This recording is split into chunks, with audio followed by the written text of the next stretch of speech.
Salut les amis, j'espère que vous allez bien. On est parti pour la vidéo du jour et on démarre directement avec le programme de la tournée de pré-saison aux États-Unis pour les Merengues avec notamment les horaires des 3 matchs amicaux du Real. Alors là les amis, on a les horaires européens, ce ne sont pas les horaires des États-Unis, donc ce sont les horaires européens. Donc le dimanche 24 juillet, 5h du matin, le Classico entre le Real et le Barça. 3 jours plus tard, le mercredi 27 juillet à 4h30 du matin, le Real affrontera les Mexicains du Club América. Et puis 4 jours plus tard, le dimanche 31 juillet à 4h du matin, le Real affrontera la Juventus. Comme je vous l'ai dit les amis, je pense faire au moins un débrief sur ces 3 rencontres. Alors oui, le débrief sortira à 7h, 7h30 du matin, mais bon, voilà, ça ne changera pas grand chose pour vous. Vous pourrez le découvrir lorsque vous vous réveillerez. Je pense que je ferai le débrief de cette rencontre entre le Real et le Barça. C'est tout de même la rencontre, voilà, la plus intéressante, la plus prestigieuse. On va enchaîner les amis avec l'anniversaire de Vinicius Junior qui fête aujourd'hui ses 22 ans. On lui souhaite évidemment un très joyeux anniversaire. On regarde quelques statistiques sur Vini. À l'âge de 22 ans, Vinicius est déjà 170 matchs sous le maillot du Real Madrid, 36 buts, 43 passes décisives, 6 trophées remportés et puis le fameux but vainqueur en finale de la Ligue des Champions. Un Vinicius évidemment qui cette année va encore, je l'espère, nous procurer et nous donner beaucoup d'émotions. On enchaîne avec cette petite séquence qui a été captée il y a 48 heures lors du retour de Vinicius Junior à l'entraînement. Une séquence entre Vini et Carlo Ancelotti, l'entraîneur. Voilà le petit message de Carlo, c'est ce petit échange. Carlo qui demande à Vinicius pourquoi il s'est coupé les cheveux. Réponse de Vinicius: parce qu'il est temps de passer aux choses sérieuses. On continue les amis avec les 2-1 des quotidiens madrilène, le quotidien Marca avec une toute petite présentation en ce qui concerne le Real. Duel et derby d'Europe entre Carlo Ancelotti et Pep Guardiola, qui sont deux des entraîneurs qui ont le meilleur pourcentage de victoires lors des classicos. Et puis on a aussi le quotidien AS avec là une information un petit peu plus intéressante qui concerne, vous le voyez en haut, Marco Asensio quiere seguir. Marco Asensio souhaiterait continuer avec le Real Madrid, selon les informations du quotidien AS, les amis. Après voilà, je pense qu'on ne peut pas encore annoncer officiellement que Asensio continuera. On est très loin de tout ça, je pense.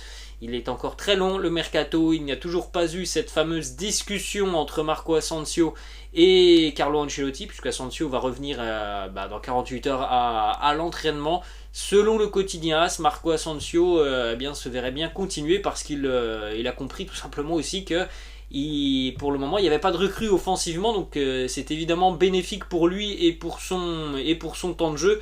Mais les amis, ça ne veut pas dire qu'il aura une place de titulaire, loin de là. On l'a vu la saison passée pour Marco Asensio. Donc voilà, moi cette information du quotidien AS pour le moment, je n'y prête pas forcément attention. Je pense qu'il faut encore attendre quelques jours, quelques semaines avant d'être fixé un petit peu plus précisément sur l'avenir de Marco Asensio.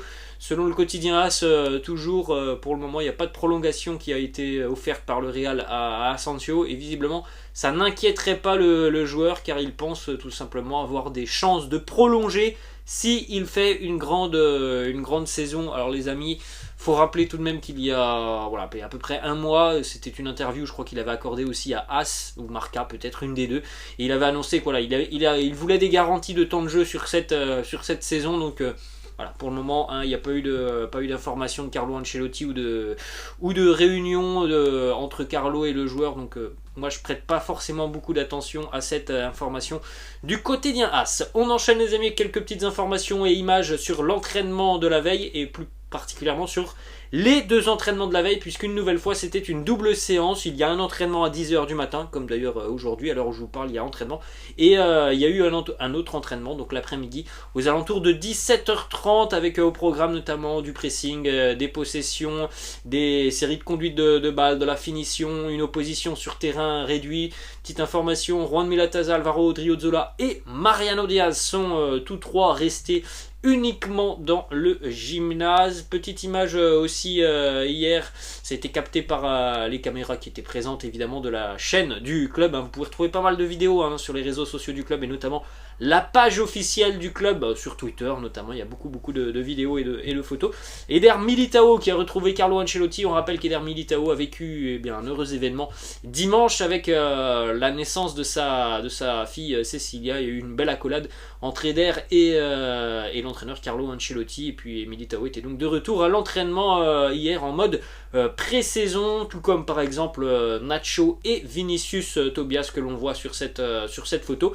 Hier aussi, il faut souligner la présence de Miguel Gutiérrez qui était à l'entraînement. Alors Miguel Gutiérrez, on ne sait pas les amis s'il sera avec le Real cette saison. Il y a beaucoup d'équipes, notamment en Espagne, qui semblent être intéressées et on n'a pas forcément à l'heure actuelle la position claire du Real Madrid sur Miguel Gutiérrez. Est-ce qu'il peut avoir un rôle à jouer cette année? Est-ce que on va le laisser partir en prêt? Est-ce que ça va être un transfert? On n'a pas de position claire sur Miguel Gutiérrez. Autre photo de la séance d'entraînement de la veille. Alors évidemment les amis, quand on dit séance d'entraînement, il y a beaucoup de terrain, mais il y a aussi pas mal de préparation physique au gymnase avec des exercices de musculation, de renforcement musculaire. C'est ça que vous pouvez voir sur cette photo avec les vétérans Casemiro et Toni Kroos. D'autres entraînements aussi, regardez cette image assez saisissante et impressionnante de Rodrigo qui saute à une hauteur assez importante. Ensuite on a aussi Ferland Mendy qui était donc au gymnase. Ferland Mendy, ça fait plaisir de le voir déjà là être présent, ne pas être écarté du groupe, parce qu'on rappelle quand même que l'année dernière sur la phase de pré-saison il était déjà en difficulté. Ferland Mendy revenait de blessure, donc cette année on espère qu'il va pouvoir être au même niveau que les autres tout simplement, et que physiquement ça tiendra, je l'espère, cette année pour Ferland Mendy. 2 petites images aussi des gardiens de but, Thibaut Courtois, Andriy Lunin qui sont présents à l'entraînement. Il y a de jolies parades qui ont été captées aussi sur les réseaux sociaux par Thibaut Courtois qui n'a pas perdu de sa superbe pendant les vacances. 2 petites déclats d'ailleurs de Thibaut Courtois. Premièrement, il nous dit donc sa fin sur cette année. Il nous dit: la fin est loin d'être satisfaite. D'abord la préparation à Madrid, la tournée aux États-Unis, la préparation de la Super Coupe d'Europe contre Francfort, et par la suite on aura aussi la Coupe du Monde au Qatar. La saison sera plus intense que jamais. Autre déclaration les amis de Thibaut Courtois qui nous parle un petit peu de sa blessure qu'il a soignée pendant ses vacances. Cette blessure avec laquelle il a joué quasiment toute la saison passée. Il lui fallait donc une longue période de récupération et il a pu en bénéficier sur ses vacances. Il nous dit: pendant les 3 premières semaines de vacances, j'ai laissé mon corps se reposer et je n'ai fait aucun entraînement.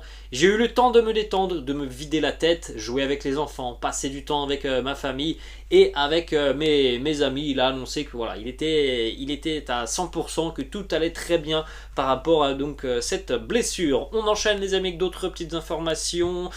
Premièrement le changement de la défense madrilène depuis quelques années, il s'est opéré depuis 2019. Militao, Mendy, Alaba, Rudiger, à l'exception du poste d'arrière droit du côté de Madrid, on s'est renforcé sur les 3 dernières années, parce qu'au poste d'arrière droit du côté du Real, on semble être armé pour l'avenir. Donc on a du Dani Carvajal par exemple, du Vinicius Tobias, du Alex Jiménez et le jeune joueur qui vient de s'engager il y a une dizaine de jours en provenance de l'Atlético, Jesus Fortea. C'est pour ça que le Real Madrid visiblement ne se penche pas sérieusement sur le dossier d'un arrière droit, parce qu'au sein du club on pense avoir tout simplement suffisamment en réserve. Ensuite on enchaîne les amis, juste avant de terminer avec cette petite photo postée sur Instagram par Carlo Ancelotti lui-même. Petite photo, c'était dimanche lors de la petite fête d'adieu pour Marcelo. Regardez la petite légende de Carlo avec Marcelo. A legend and now a friend. Une légende et maintenant un ami. Et on termine les amis avec deux informations mercato qui concernent le même joueur. Borja Mayoral. Alors là aussi les amis, on entend tout et son contraire sur Borja Mayoral. Il peut être vu comme une solution à Karim Benzema. Il peut aussi quitter le club. Donc voilà, pour le moment, on n'a pas de position très claire du Real Madrid. Je pense que voilà, à l'issue de la pré-saison aux États-Unis, on aura les amis beaucoup plus d'informations. C'est pour ça qu'on va pas non plus débattre 150 ans sur est-ce qu'il sera ou non le remplaçant de Karim Benzema. En tout cas, ce que l'on sait, c'est que le Real Madrid demande 10 millions d'euros à l'équipe qui souhaite acquérir Borja Mayoral. Et on le sait aussi, il y a des équipes qui sont intéressées. Retafe, où il était prêté la saison passée, le Celta Vigo, Monza en Italie, qui va vraisemblablement dans les tout prochains jours rencontrer les dirigeants madrilènes. Et on a aussi Bologne en Italie qui se montre intéressé par Borja Mayoral. Voilà ce que l'on peut dire sur le dossier Borja Mayoral. On ne peut pas savoir à l'heure actuelle si il sera cette année au Real. Voilà les amis, la fin de cette vidéo. J'espère que ça vous a plu. N'hésitez pas comme d'habitude les amis à lâcher un petit pouce bleu. N'hésitez pas non plus à vous abonner à la chaîne. Moi je vous laisse et je vous dis à demain. Ciao.